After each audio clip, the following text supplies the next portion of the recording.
Today I wanted to talk about this story that I read in Bloomberg about West Coast Joe.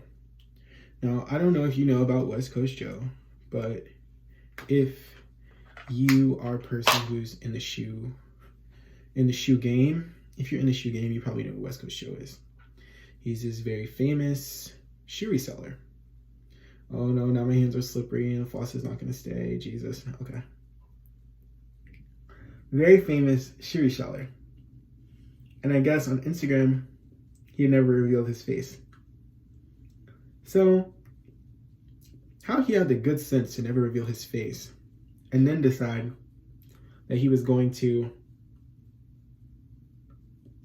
pay Bloomberg to write a story about him. Very strange. I don't know if he paid. I don't know if that's confirmed. That's just what I read on Twitter. Okay. In the story, I don't think they said that he paid there. So Bloomberg is doing this story about him, and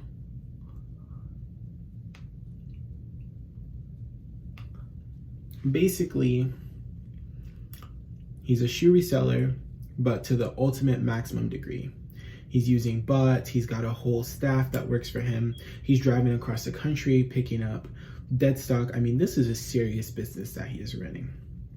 But it all functions off of this knowledge that he somehow has of when shoes are going to go on sale, how much they're going to go on sale for, what's going to be resellable, what's not going to be resellable, where the dead stock is across the country, how many Nike outlets are in a certain range. He's got all this really, really, really valuable information, and that's what he's able to use in order to make his business successful, because the actual selling of the shoes is not that profitable. He says, the selling of the shoes, you might make a 10 to 50% margin, which is not that much.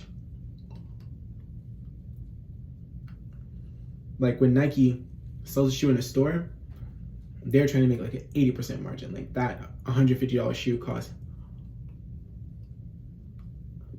them $7 to make in Thailand or wherever they make their stuff.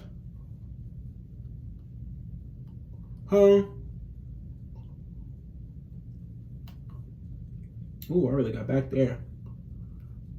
Okay, so then he starts this Discord.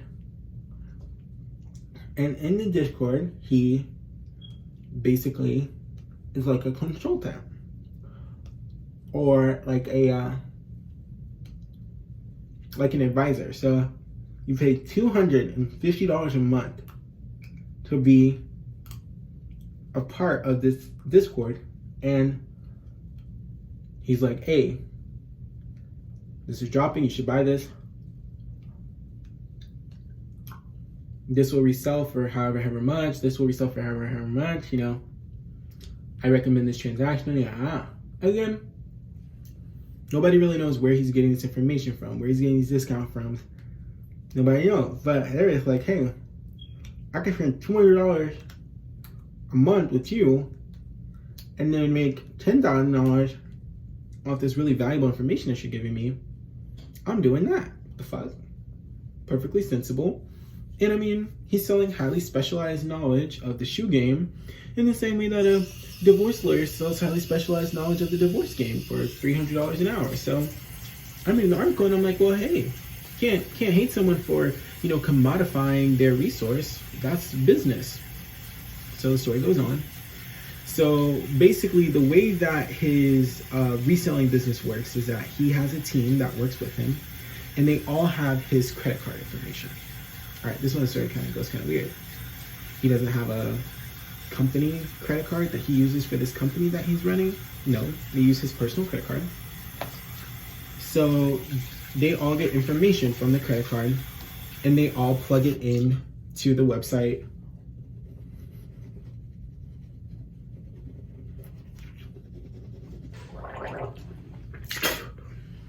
Okay, so like I was saying, so they have his credit card information. They place the order, but all the orders are going on the same card. So he tells the Bloomberg reporter The guy's name is Joshua Hunt, I think. He tells the Bloomberg reporter, yeah, in a typical drop, I might order something like $100,000 or $150,000 worth of shoes. So Joshua, being a diligent reporter, says, okay, well, in order for me to print that number, I'm going to need to see some sort of documents, confirmation, whether it's, bank statement, credit card statement, invoice. I need something to substantiate this claim. We all, of course, know what happened when Forbes said that, not Kim Kardashian, when he said that Kylie was a billionaire, she wasn't a billionaire, Chris lied, nobody ever checked the numbers, so I guess they're getting a little bit more serious about that now. So, wait, let me wash my face. So, he's like, okay, no problem. Oh, an important part of the story that I missed. West Coast Joe is a college dropout. So he's like 19 or 20. He's in sophomore year of college and he dropped out.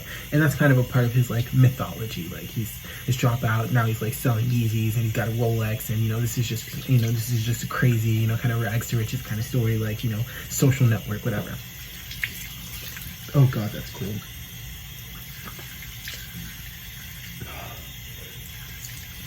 Yeah, and that's kind of a big thing. Like he's getting famous on Instagram, posting all these shoes that he's buying. And it's like kind of inspiring. Like I would imagine to his followers, like, wow, like he's really doing it. Like where did he even come from? Who even is this guy? And on social media, he would always blur out his face. So he would show you, his Rolex, his sick car, his, mountains of Jordans and Yeezys and everything like that, but you would never see his face. So you're thinking that that's kind of, almost for like a security reason, like you're posting all these really highly valuable items. If someone knows who you are, they can search up your face, they can figure out your location, and the ball can just kind of get rolling from there. So you want to protect your stock, you want to protect your physical safety, you've got all these really highly valuable items. Okay, it kind of makes sense why you would want to hide your identity.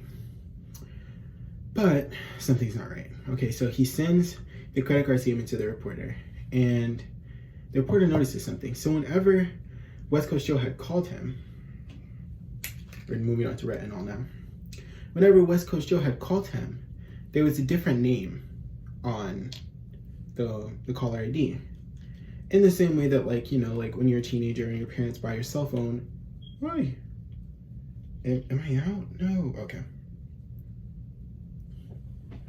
That really just popped right out, huh? When you're a teenager and your parents pay for your cell phone, or now, my parents still pay for my cell phone, it's normally their name that will come up on the caller ID, like if that person doesn't have your number saved, because their name is like on the account normally.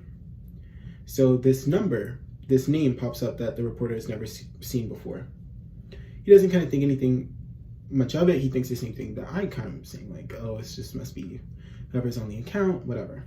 Okay, then when West Coast Joe sends him the documents, the same name is on there. So it's obvious that that person is the Amex holder. Like he Googles the name. Turns out not only is that West Coast Joe's mother who's underwriting all these purchases by them happening on her Amex account, but the mother is a senior executive at Nike. So where was all this information coming from? Where do you think? So the mom resigns. West Coast Joe, at first he tries to deny it. He stops reaching out to the reporter. The reporter's like, what's going on? The guy's like, please don't print this name, because now everybody's kind of knowing that the jig is up. And Nike comes out and says, well, she disclosed to us everything that we needed to know in 2018, but I don't think that she disclosed what was really going on in 2018, because there's no company compliance officer that's going to say it's okay for your son to buy hundreds of thousands of dollars worth of our merchandise and then resell it.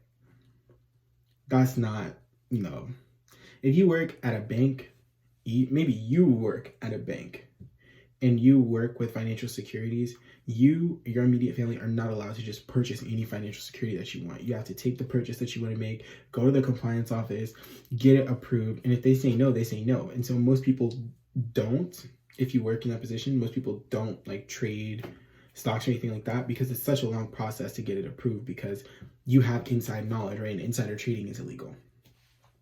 So it's the same thing with sneakers. Even though it's not regulated that way, sneakers are an asset, obviously, because you're buying and reselling them basically in the secondaries market. No, it's not okay for your son to be having hundreds of $1,000s. And so then people on Twitter were talking about it like, oh, this is why I could never win on the sneakers app, because fucking West Coast Joe was on there using bots, buying hundreds of thousands of dollars worth of merchandise. And the reason he was able to do it is because he had insider information from his mom, who was a senior executive at the company. It's crazy. And it reminded me, and of course now too, West Coast Joe's spot is totally blown up because you've destroyed the mythos, right? Because now we know exactly who he is. So before, he was this clandestine, mysterious, mythological figure with this blurred out face and this sick car and these watches and all these shoes. And I mean, very much, like definitely like cult of the founder type. Now we realize, oh, he's just like running a scam with his mom. Which is like fine. I mean, hey, they were making a lot of money. I did the math. $250, $250 a month, 450 subscribers to his Discord. I mean, that's over $100,000 a month that he's clearing, and that's not even in sales. And he was already doing well in sales, making $20,000 to $50,000 a month. Hey guys, Nick from the future. As I'm editing this video and adding in all the citations and everything, I'm rereading the article and I realized I actually said the wrong number. So he wasn't making $20,000 to $50,000 a month selling the shoes. He's actually making over $200,000 a month. This article reads, before the pandemic era sneaker surge, Herbert, which is Joe Herbert, West Coast Joe Herbert, was selling enough bricks, and bricks are kind of like dead stock shoes or shoes that didn't do as well as they should have and are like not selling in the stores wherever they're being sold. He was selling enough bricks to clear $200,000 in revenue most months. So I'm about to do some calculations in this video, and I'm going to make the numbers 200,000, not 50,000. And I just wanted to come and tell you why that number is going to be different. Okay, back to the video. I'm not going to hate the player, but I mean, I'm definitely going to, I'm not going to hate the game, but I'm definitely going to hate you for fucking up your own bag by being so greedy and thirsty for the spotlight. You could have just been quiet and we would have never known. But you told on yourself, and you didn't even have the good sense. Like, you're so like oblivious to the fact that you're like committing fraud. You're so oblivious to the fact that you're committing fraud that you don't even have the good sense to like cook the books, like sanitize the document, take your mom's name off the document. You know that. I mean, and I'll say alleged, right? Because I don't even know if you can call it fraud. It's not. They're sneakers, and even though it's an asset, it's not. It's not against the law. Like, there's no sneaker security association. But you know that your mom's name being tied to this business is just bad for everybody. It's bad for her, it's bad for you, it's bad for everybody, because it looks shady as fuck. And you don't even have the good sense to take your mom's name off the document. You could have sent the Bloomberg reporter anything. You could have just sent them receipts, like a receipt of the order. Why would you send them your credit card statement and not a receipt of the order? This is why people need to go to business school. This is why you need to go to business school. You got to get that undergrad business or that MBA, because a business school graduate would have never let them see that document. I mean, I would have just told them I would have not paid for a story in Bloomberg. But if he asked me for some sort of documentation, I would have said specifically, what do you need?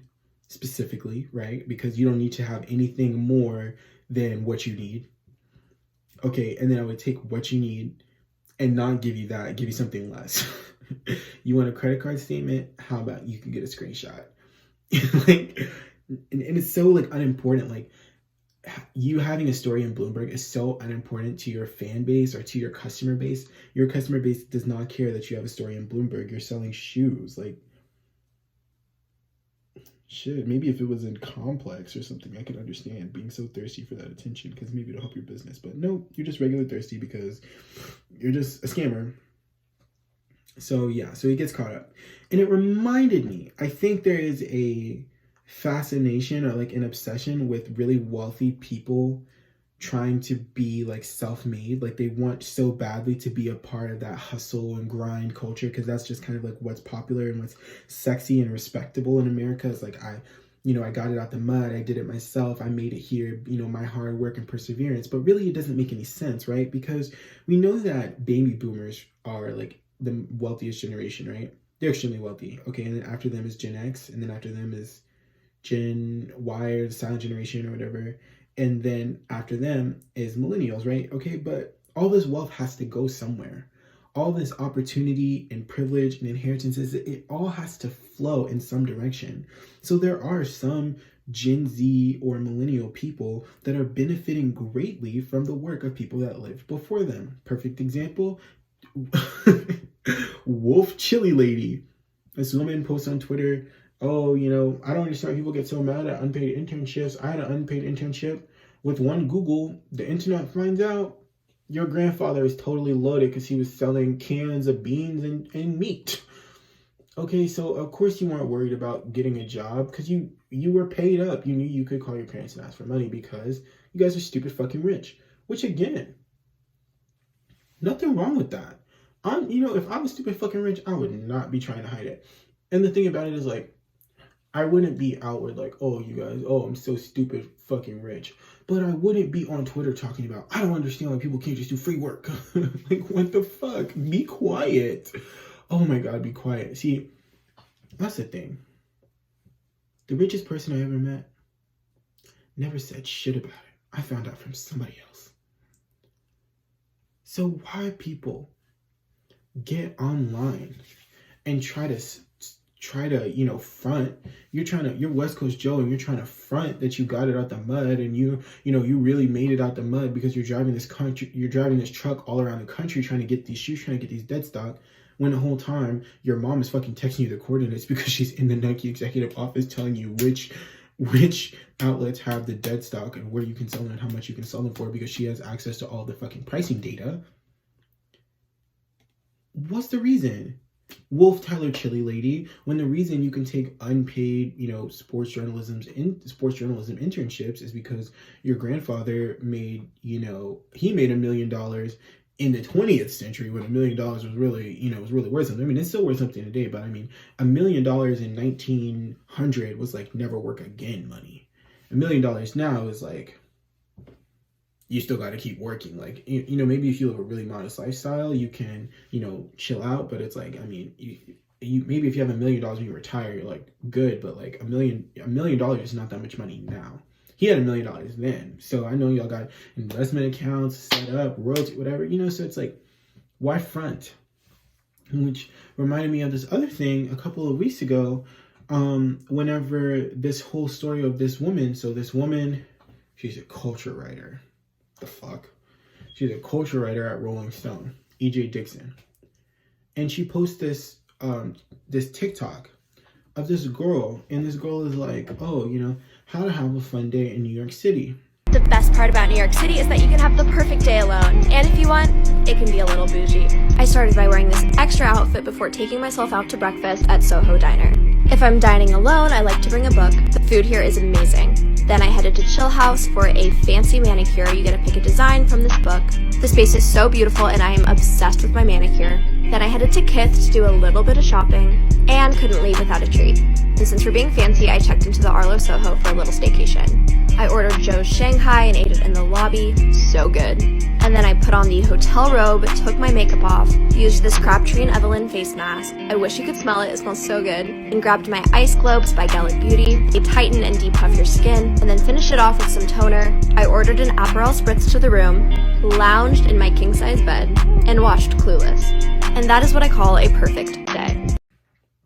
So the girl goes around, she goes and has breakfast, she goes and gets her nails done, she goes shopping a little bit, she buys some accessories, and this whole time she's not telling us how much anything costs. She's not trying to stunt I spent $1,000 on this, $1,000 on that, $1,000 on that. And if you've lived in New York, you know this type of person, you know what type of day she's having. She's not spending that much money. She's $20 on breakfast, $40 to get her nails done. I mean, yeah, it's a lot of money to just be spending, but if you're saying oh, I'm gonna have a day to treat myself, these are perfectly normal things to do. And also it's New York, so it's okay, in some places you might pay $50 to get your nails done, in some places you have to pay $80. In New York you have to pay $80 because you got a tip, you gotta buy this, just regular, I don't know, just regular girl stuff. I never met a girl who never went to go get her nails done and didn't say it was expensive, but who the fuck cares? I'm gonna do it anyway. So she goes to have breakfast, she goes to get her nails done, she goes to Kith to like have some ice cream, she orders some Uber Eats, from a Chinese place in Chinatown, and she rents a hotel room. And at this time, the hotels are like barely open. That hotel specifically was having a terrible press run. Nobody wanted to stay there because it was where that girl had like tried to jump that kid to get her cell phone back when the kid didn't have it. And so it's like $75 a night because it's like a weeknight. It's like a Tuesday. Or no, was it a weeknight? No, it was a Saturday. It was a Saturday, but the hotel was like empty, so she could stay there for like $75 a night. She's staying there for one night. Okay. Now, the backstory of this TikToker is that, she's actually, works very hard. She lives in a studio apartment with one other girl, whatever. We don't even need all that backstory. Because what does she do? She announced in the beginning of her TikTok, I'm going to show you how to have a good day by yourself in New York City. And you then took her TikTok from TikTok, which I have mixed feelings about whether it's okay or not for people to like try to move mediums across, moving posts across platforms, because you know what, like that person posted on their TikTok or their Twitter or their Instagram for their followers. So for you to take it from wherever they posted it, when they meant to post it for their followers, people that are interested in whatever they're posting, for you to take it and take it to another platform in order to open them up for people to laugh or be mean at them, which is specifically exactly what she was doing. I don't think that's right. And I don't think that's right if you're like screenshotting something somebody posts on Twitter and you post on Instagram, like, damn, this person is fucking stupid. Or somebody posts something on Instagram, you post it on Twitter, damn, this person is fucking stupid. Or someone posts something on Facebook, or like I don't like that. And that's what she did. So she takes the TikTok and she posts it on Twitter, and she's like, oh, this person makes me nauseous. This type of person makes me sick. And so I remember watching it, and I'm like, so that tweet kind of starts to go viral. Not super viral, but viral enough to where I saw it. And I follow a lot of people that are in New York, that used to live in New York, and she's in New York. So I think that's how it kind of ended up on my timeline, where maybe there's only a couple of hundred retweets and favorites or whatever. And I remember looking at it and being like, I don't get it. Like, what about this is bad? Like, what about this is untenable? Like, she's not, maybe if she was telling you how much she was spending, then I would say, okay, that's kind of grotesque. Or even when she went into the store to buy something, if she had shown us exactly what she bought, maybe I would have said, okay, we don't need to see exactly what you bought. But she didn't show us exactly what she bought. She didn't even show us like how much a nail design costs, like nothing. So I'm like, bro, like, why are they being mean to her? And in the comments, people are being mean and hateful, and she's being mean and hateful just by posting it.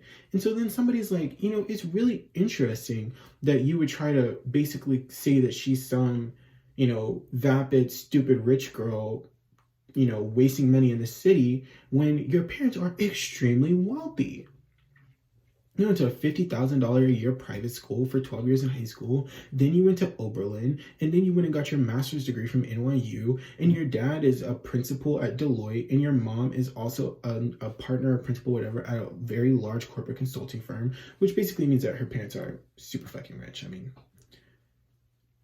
Maybe not super fucking rich, but very, very, very well off, making into the multiples of hundreds of thousands of dollars a year, if not up into the millions, like easily bringing home on the upwards of $500,000 a year if they're a principal and a partner at the two firms that the person said that they were at, and they had screenshots from their LinkedIn. So I'm like, bro, you are her. You're the teeny bopper in New York living on your parents' dime. Like, the fictionalized, and that's not even her, but like the fictionalized version of her that you have in your head of this person who's, good for nothing, just, running around, just, hanging out, having a good time, wasting her parents' money, buying stupid stuff like lattes and pancakes and ice cream and whatever. That's you. You're the culture writer at Rolling Stone who spent, let's see, 50,000 times 12, $600,000. $600,000 in high school. She went to Oberlin. Let's say that's another $60,000, $240,000. Okay, then another $100,000. You're the one who spent $900,000 to get educated so that then you could become a culture writer at Rolling Stone. But she makes you nauseous because she wanted to have a good day in the park. So sick that you had to then pull her TikTok that she posted for her fans on TikTok and put it on Twitter and expose her to all types of hate and people projecting and just being mean to her for no reason. TikTok comments are one thing, but Twitter comments are ruthless.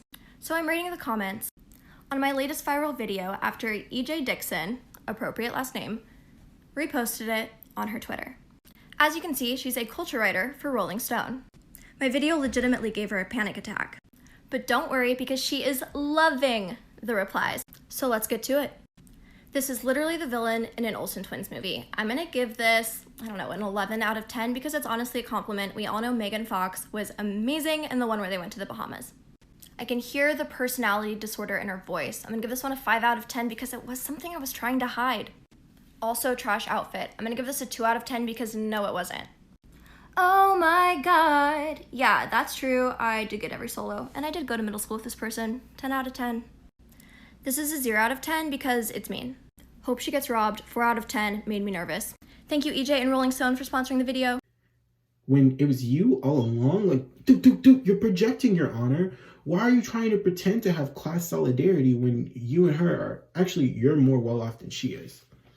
But she makes you sick because she wants to have a good time. Why do you hate poor people, EJ Dickson? Why are you pretending to make it out of the mud, West Coast Joe? What is the purpose of this? Why are you pretending like you were really out here grinding, chili heiress? What is the purpose?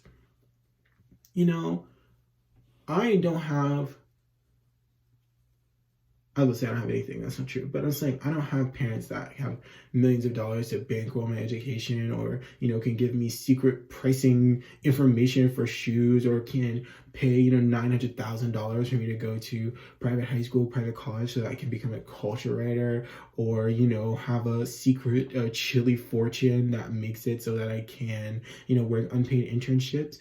I would never in my life, ever have the audacity to try to pretend like I made it out the mud or I did it all by myself or yada yada yada and yada yada yada. No. I'm always gonna honor the ancestors. From my, parents who pay my electricity bill all the way to the lunch lady in the first grade who used to give me free cookies when I did not have money in my lunch account for that. I don't understand what is this audacity, this sick obsession to pretend that you're this rags to riches story when you're really living at the epitome of privilege. You're a shoe reseller, but your mom is an executive at Nike. You can work unpaid internships because you're the heiress to a chili fortune. You can spend all day talking shit on Twitter because your parents are multi-millionaires who paid for your very expensive liberal arts education. But she makes you sick because she wanted to have a good day at the park. Y'all are crazy. Y'all are really crazy. So yeah, I just wanted to talk about that.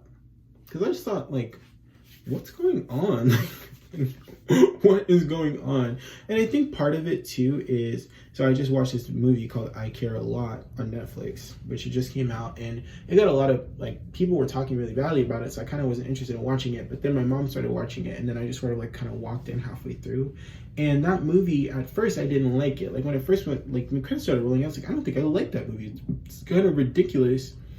But then as I started thinking about it, I was like, it is ridiculous because it's a black comedy and it comments on so many things. But one of the things that it comments on is this sort of this cult of the founder, this cult of the I can make it, I did it, I'm gonna get to the top, I earned this is everything, my job, my work, my profession, and how hard I'm willing to work and how much I'm willing to give into this. That's what defines me and that's what makes me a good person. And I feel that dynamic is definitely prevalent in our society. I mean, even I saw people on Twitter today. I need to get off Twitter. So people are having this discussion about minimum wage, and you'll see older people I don't understand what the problem is or why minimum wage needs to go up, or no. This is what it was. I saw people who I physically seen talk about on camera or on Twitter as well about how minimum wage needs to be $50 an hour. Also say, I don't see what the problem is with unpaid internships. I was like, what? And this radio host, Ebro, he's like, I did unpaid internships and it showed how hard I was willing to grind. It's like, no, it shows how easily you're willing to be exploited. It shows like how much you value work more so than your own time. The point of a minimum wage is that it's the minimum. If you do any work, you deserve to be paid a minimum wage. Like, your time shouldn't be free. Slavery is bad. You should not be volunteering for a corporation. Volunteer at a hospital, volunteer at a firefighting station, volunteer at a soup kitchen. You don't volunteer for corporations. If they're accepting your labor, you need to be paid. It's not that difficult of a concept, but people just have this weird sort of like golden cow ideology of like labor, work, suffering. Those are the things that I value. Those are the things that are good. And the more that I do it, the better that I am. So even if I didn't have to work that hard, even if things did come easy to me, even if I was very privileged and very lucky and yada, yada, yada, yada, yada, I still need to make it seem as though, I still need to cosplay as though I had to work very hard to get here, or I didn't have unfair advantages. Because if I don't, then somehow that's not just a reflection of, this work maybe isn't so great, or this outcome isn't so fantastical. Maybe it's a little bit more realistic that you would have a very successful shoe reselling business if your parents were executive at Nike and could give you all this information about how the game works and what to do and where to go and where to buy. And it makes sense if your dad, if your parents invented the wheel, it kind of makes sense that then you would invent the car. Like, the two kind of go together. And I mean, it's no like, hey, like, the car is a cool thing, but yeah, it is a little less impressive that you invented the car when your mom invented the wheel and your dad invented the engine. Like, okay, like, it kind of makes sense that you would do that. You don't need an article in Bloomberg about that. So yeah, that's just kind of like how I was feeling, what I was thinking about. I just think that is so weird that people would do that. And I don't know, like, if I ever had a company and it's very successful, I wouldn't want anyone to know who I was. I would totally pay someone. I think that's where Mark Zuckerberg really went wrong. He seems to have such a great social anxiety and inability to speak in public. And I mean, really bad at speaking in public. And he seems uncomfortable every time he does it. I don't understand why he would insist on being the face of his company when he could very easily just hire the same way that the president has a communications director that gets up there and, answers questions and talks every single day. He could very easily just hire someone to be the face of his company for him. And he could be in Hawaii minding his business, not talking to any cameras, any press, anything. He doesn't have to do that. And I think that's like the big mistake that he made and why we view Facebook and Apple so differently. When people think of Apple and Steve Jobs, they love him. They're like, and not just people that are in tech, because I think that people who are in tech and know about the tech industry, they respect Mark Zuckerberg for what he's built.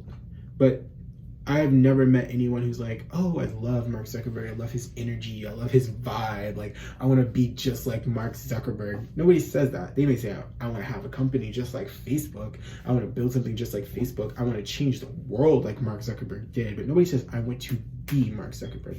People wanted to be Steve Jobs, dress like Steve Jobs, iconic like Steve Jobs, making music videos about Steve Jobs. Like, Ashton Kutcher with Steve Jobs. Like, people really fell in love with him because he was such a charismatic speaker. Mark Zuckerberg is not.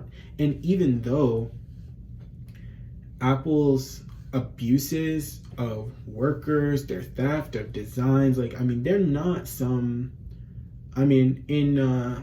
I don't really like this guy, but there's this guy named Scott Galloway. He wrote this book called The Big Four. And in The Big Four, I've never read it. I always reference books that I haven't read, but I'm not about to say anything negative about it. But in the book, he talks about how the real lifeblood of the tech industry is like theft. Every tech company is stealing from the other tech company. It's basically just a race of who can create things, bring them to market, and then who can copy and who can imitate. And that's why Instagram is Amazon, and Amazon is Facebook, and Facebook is Twitter, and Twitter is Snapchat, and Snapchat. It's just all this big circle of people imitating features and trying to get to that next innovation as fast as possible. Apple is not some super upright standing company. They don't treat all their workers right. They don't pay people right. Their supply chain is just as fucked up as any of the other tech companies. But because Steve Jobs was such an enigmatic and charismatic, amazing figure, the general public never really kind of caught on.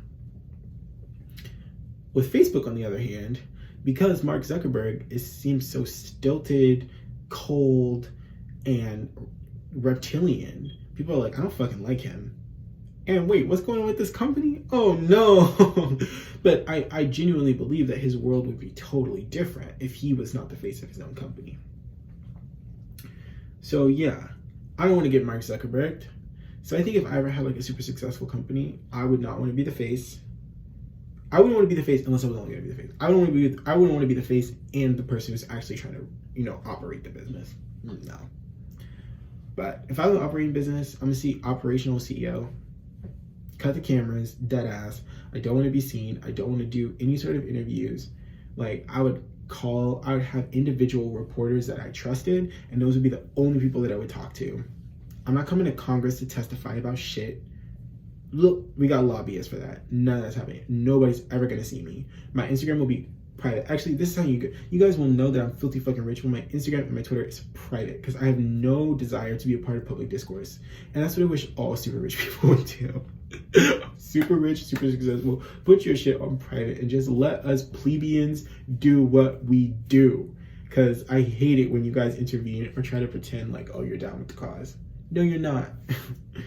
You're literally not. Okay.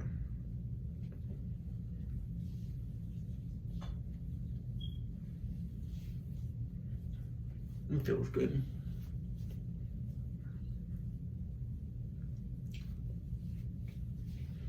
I gotta order some more of those Vaseline masks. I think I'm about to run out, and I really like it. I got a new moisturizer. Skin Food. This is a Skin Food body butter. I'm gonna put it on my face. I hope that's okay. I think it's fine. It's like all the same, right?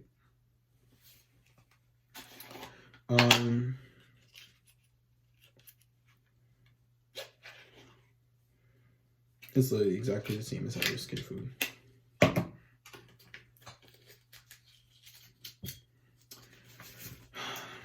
So yeah, I think in my next video, I saw on Instagram that Azealia Banks, she made a love list of like all the people and celebrities and music and stuff that she loves to try to be happier. So I think in my next video, I'm gonna do that because I feel like the last two videos have been kind of like heavy. What I love about the Skin Food is like you really don't need that much.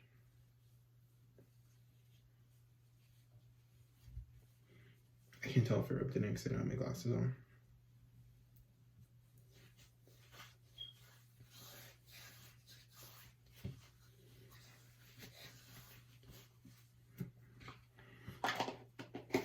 Ladies love my style. Popping bottles, getting wild. Get. This is how we do it. Oh,